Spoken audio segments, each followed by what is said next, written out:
Ranahadu Asana, la posture du vautour, ou encore appelée Basana.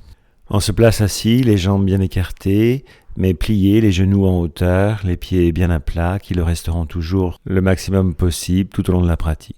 Les avant-bras vont se caler entre les genoux, les mains sont jointes à la hauteur du cœur, on se pliera quelque peu vers l'avant, la tête restant droite, différemment de Mahakonasana, la posture du grand angle.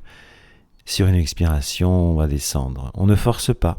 Avec plus de pratique, peut-être les avant-bras iront toucher le sol ou s'en rapprocheront un peu plus tard.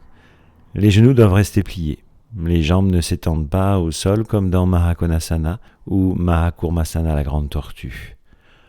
On effectue bien sûr les souffles souhaités ou bien un non-souffle.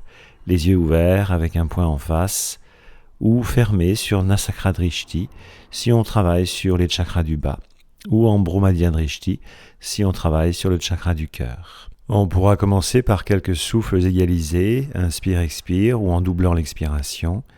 On pourra aussi y faire le Bastrika classique, le soufflet du forgeron, qui permettra d'assouplir le bas du dos et peut-être bien de descendre un peu plus bas, comme on va le voir ici. Dans cette posture, on travaille Muladhara Chakra, Svadhisthana Chakra, Manipura Chakra, comme là pour le Bastrika, et Anahata, le cœur. Et puis là, l'inspire, la rétention poumon plein.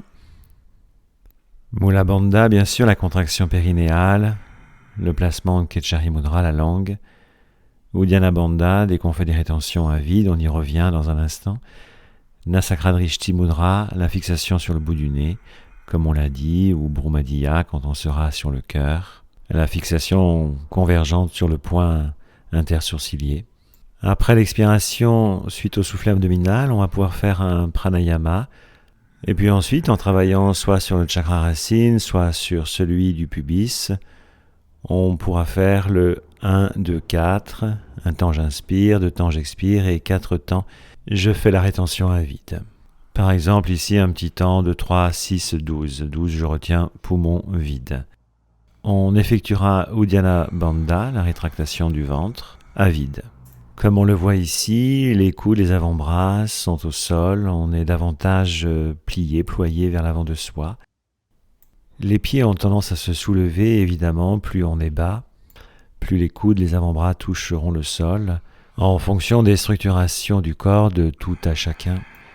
Et les talons, donc, tenteront de rester toujours en contact avec le sol, même si les orteils, les voûtes plantaires ont tendance à s'élever quelque peu.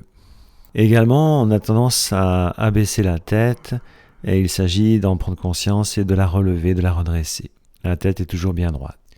Ranahadu assouplit le dos, les hanches, le bassin et les jambes, l'aine, les ischio-jambiers. Cette pratique consolide les ischions et travaille la musculature abdominale et les jambes. Elle accroît l'expansion de la cage thoracique et la ventilation pulmonaire. Elle est favorable aux asthmatiques. Elle aide à lutter contre les affections des voies respiratoires quand il y a accumulation de mucosité, d'impureté. Elle équilibre les fonctions thyroïdiennes et parathyroïdiennes. Elle stabilise et éveille les 2 premiers centres d'énergie. Ensuite, nous pourrons faire une concentration sur Anahata Chakra, le centre d'énergie du cœur, avec Brahmadhya Drishti, la fixation oculaire sur le point intersourcilier, soit les yeux ouverts comme on le voit, soit les yeux fermés. Et là, on trouvera un souffle fin et subtil. À nouveau, les coudes, les avant-bras peuvent se mettre sur le sol, la tête redressée. Avant de quitter la posture, on se redresse lentement. Cette posture favorise la circulation du prana, du bassin dans Svadhisthana Chakra, vers le sommet du crâne, Sahasrara Chakra. Elle stimule le plexus solaire et a des effets sur le système digestif. Après avoir redressé les bras, les coudes, la tête, le dos, en expirant, on viendra délicieusement savourer dans une assise ou bien allongé.